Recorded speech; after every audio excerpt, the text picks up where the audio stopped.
Good morning, student. Standard 12th, Standard 11th English Medium subject SPNCC. Chapter 4 Part 1 Lecture number 19.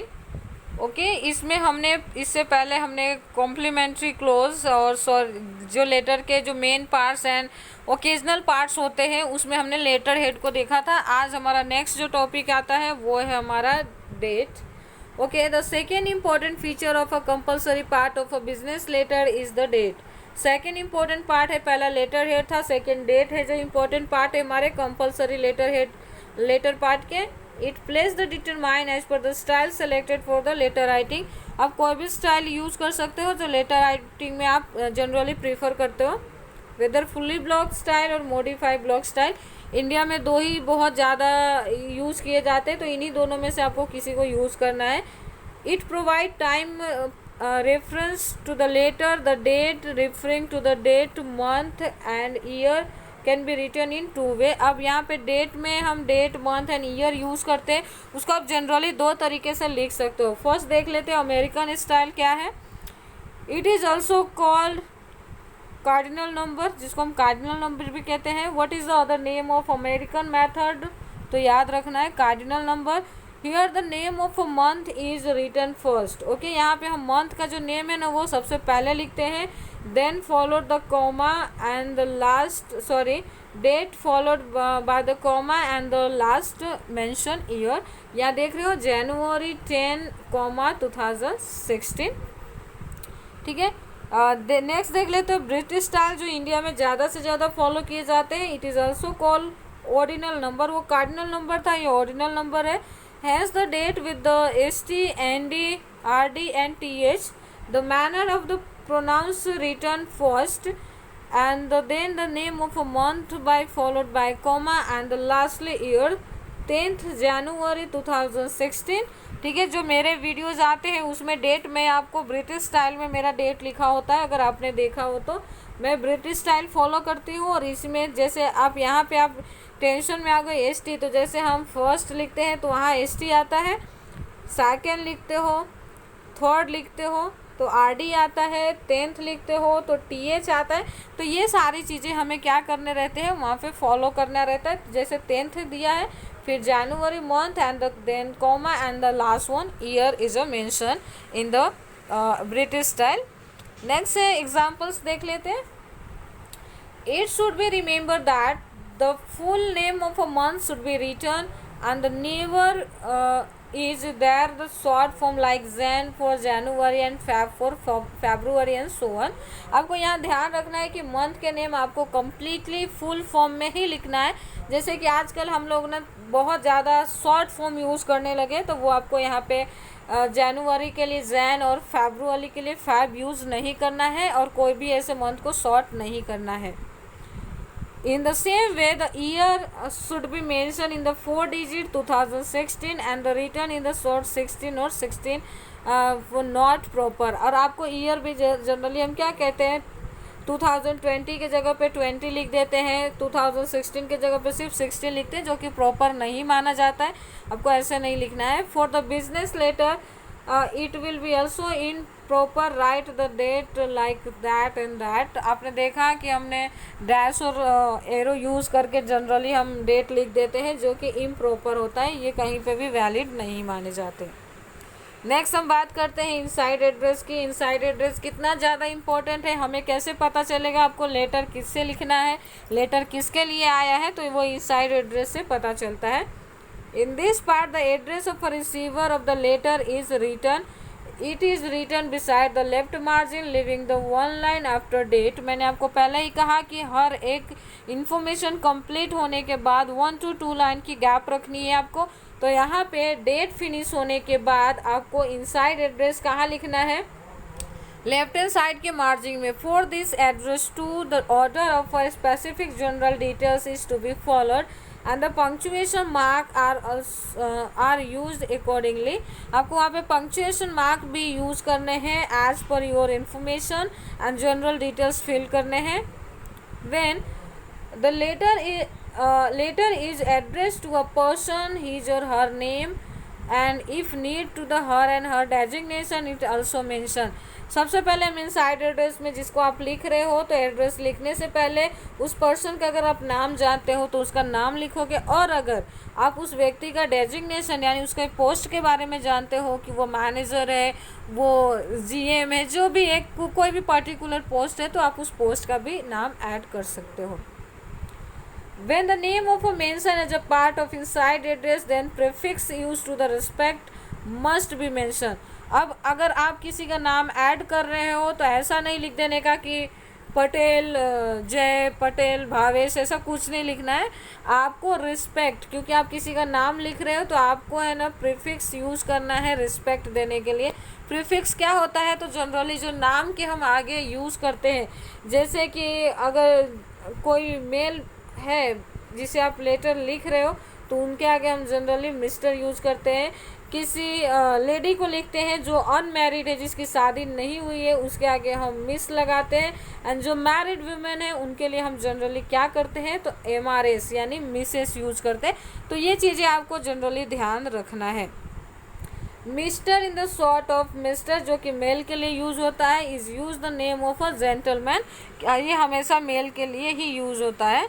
For example mister JK Mehta, आप देख रहे हो कितना respectful लग रहा है, और यहीं पे मैं डायरेक्टली JK मेहता लिख दूँ तो कैसा लगेगा, ठीक है।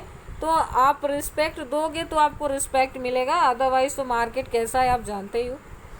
When the name of a lady refer to if that lady is married, then MRS और Mrs in sort of mistress is use before her name. अगर शादीशुदा कोई लेडी है तो उसके आगे मिसेस लगा दिया जाता है, लेकिन if the lady is unmarried then Miss is use before her name. अगर लेडी अनमैरिड है तो उसके नाम के आगे हम मिस लगाते हैं। लेकिन when there is no idea about marital status of a lady, लेकिन अगर आपको पता ही नहीं है कि लेडी शादीशुदा है कि नहीं है, यानी वो मैरिड है या अनमैरिड है, तो उस सिचुएशन में आपको उसके नाम के आगे मिस ही लगाना है। MS मतलब मिस की बात की गई है।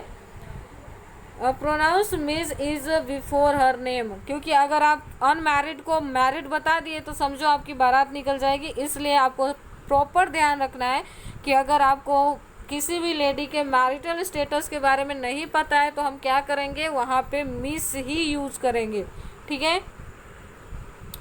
नेक्स्ट देखते हैं। फॉर एग्जाम्पल मिसेस अनंता वीरानी और मिस देवश्री ठाकर, मिस प्रतीति पंडित, ये सारे कुछ एग्जाम्पल्स दिए गए जिससे हम इजीली समझ पाए।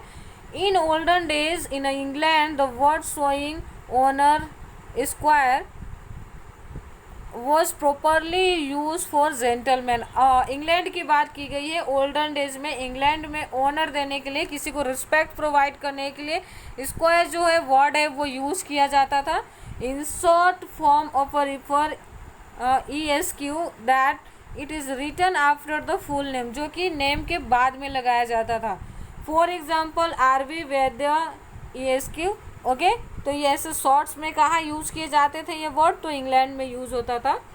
सम people opt to the mention their degree along with their name, कुछ लोगों को अपने नाम के साथ अपनी डिग्री लगाने की लगा सकते हैं और लगाना अच्छा लगता है तो वो लोग यूज़ करते हैं।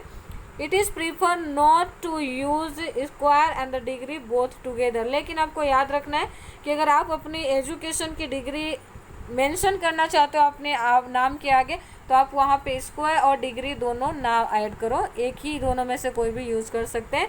If it is inevitable to use both then it is return as, और अगर आपको लगता है कि मुझे दोनों ही लगाना है तो हम उसे किस तरह से यूज़ करेंगे तो देख लेते हैं। RV वैद्य ESQ PhD, ठीक है। तो इस तरह से हम दोनों भी ऐड कर सकते हैं। नेक्स्ट देख लेते हैं क्या दिया है।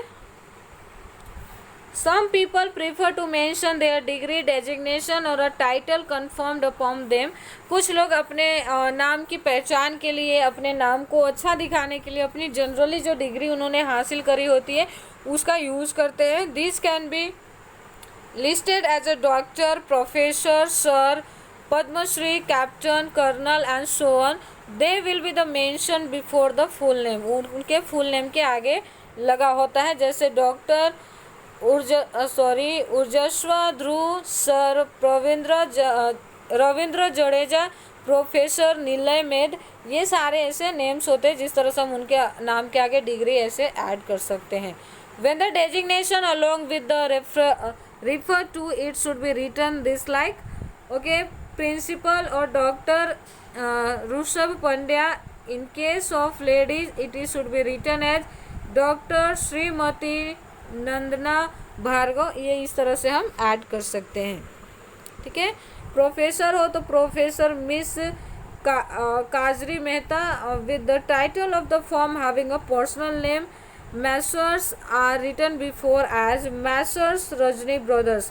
एक से ज़्यादा जैसे कि कोई टाइटल्स है ना, जैसे आपने देखा कि एरोप्लेन की खोज करने वाले राइट ब्रदर्स लिखा होता है. राइट, ठीक है ना, आपने देखा है ना, राइट ब्रदर्स के नाम लिखा होता है, वो आर से शुरू नहीं होता, ध्यान रखना. ठीक है. तो राइट ब्रदर्स सेम एज अगर कोई कंपनी है जो उनके भाइयों के नाम से जाना जाता है तो हम सब भाई का नाम तो नहीं लिख सकते, तो वहाँ पे हम क्या करते हैं, MRS लिखते हैं. और उसका मतलब क्या होता है, MRS का मतलब तो मैसर्स रजनी ब्रदर्स, ऐसा कुछ आप ऐड कर सकते हो. With the title of with the title of a form having impersonal name the written before it as. अगर आपको टाइटल फॉर्म का टाइटल नहीं पता है, कुछ भी है, for example the radix corporation, तो डायरेक्टली आप उस फॉर्म का नाम भी लिख सकते हो. ठीक है. When the executive of any limited company, private firm, bank, public venture are to be addressed as a part of inside address, then their designation are mentioned and not their name.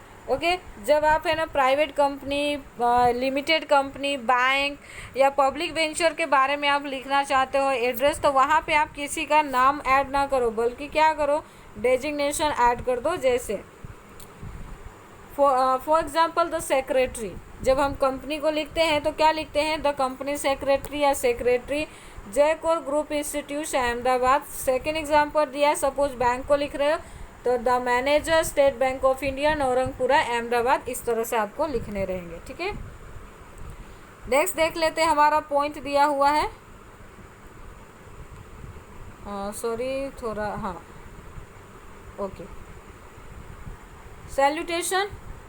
After the inside address, beside the left margin having one line and word of respect showing readiness for the communication written for the receiver of a letter are called salutation. जो आप receiver को respect देने के लिए जो चीज़ें आप use करते हो, जो वर्ड्स आप यूज़ करते हो, उसको हम कहते हैं सैल्यूटेशन. जो कि हम कहाँ लिखते हैं, तो इनसाइड एड्रेस कंप्लीट होने के बाद लेफ्ट मार्जिन में एक लाइन गैप रखते हैं, दिख रहा है, leaving one line gap, and आप फिर उसके बाद सैल्यूटेशन यूज़ करते हो लिखने के लिए. As per a general tradition we greet one another at the beginning of any interaction like hello, how are you, how do you do, and so on. आपने देखा है कि किसी से भी हम जनरली बातचीत करने के लिए, बातचीत की शुरुआत करने के लिए ये सारे वर्ड्स हम यूज़ करते हैं. In fact, the important part of a letter, how begins, therefore it should be appropriate greet of a receiver of a letter. बल्कि ये बहुत ज़्यादा इम्पॉर्टेंट हो जाता है कि लेटर की शुरुआत, लेटर को पढ़ने वाला लेटर की शुरुआत कहाँ से करेगा, उसको किस चीज़ों को वो ज़्यादा नोटिस करेगा. This salutation can be like dear sir, dear madam, dear miss Suri, dear my dear mister Thake. It should be the remember at stage of if name of a person mentioned in the part of inside address. लेकिन ये चीज़ें हम कब use करेंगे, जब हमने देखा dear word कब आप यूज़ करोगे, जब आपने इनसाइड एड्रेस में किसी पर्सन का नाम लिखा है, बल्कि उसके डेजिग्नेशन का नाम नहीं, बल्कि उसका नाम लिखा है, तो ही आप डियर वर्ड यूज़ कर सकते हो. Then a salutation after dear that name should be mention. If some name is not mentioned but designation is mentioned, then salutation will be sir or madam. Suppose कि आपने देखा था कि the लिखा था मैनेजर, तो मैनेजर का तो हमने नाम नहीं लिखा था, बल्कि उसके पोस्ट का नाम लिखा है, यानी जिसको हम डेजिग्नेशन कहते हैं.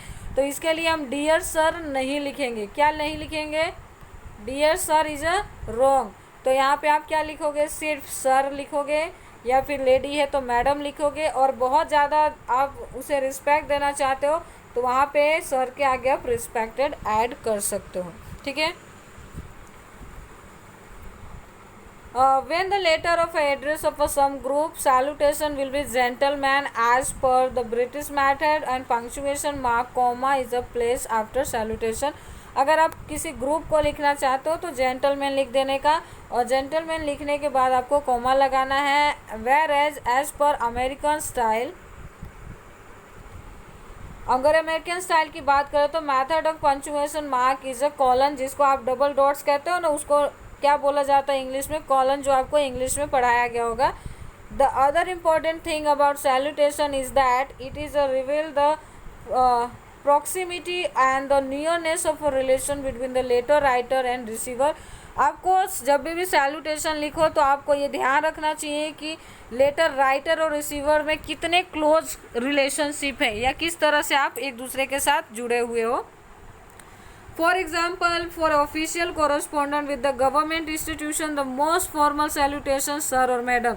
आप किसी भी गवर्नमेंट इंस्टीट्यूशन के किसी एम्प्लॉयज़ के साथ कॉरस्पॉन्डेंस कर रहे हो तो आपको सर और मैडम लिखना है। In general correspondence the salutation dear sir और dear madam is use. General salutation यानी किसी फर्म के साथ कर रहे हो तो वहाँ पे डियर सर और मैडम भी लिख सकते हो। When there is an intimate relation with the receiver the salutation like dear my dear Khan is use. और आपका बहुत ही क्लोज रिलेशन है, फैमिली मेम्बर है, आपके पार्टनर है, तो उसको आप ऐसे जैसे मिस्टर माई डियर खान, ऐसे कुछ वर्ड्स आप यूज कर सकते हो। It is a salutation that decide the complimentary close because both are interconnected. यही हमारे कॉम्प्लीमेंट्री क्लोज का हिस्सा बनता है क्योंकि यहाँ पे एक दूसरे के साथ ही कनेक्टेड होते हैं। तो चलो ये लेक्चर भी हम यहाँ पे पूरा करते हैं, नेक्स्ट लेक्चर में आगे की बात करते हैं। Thank you.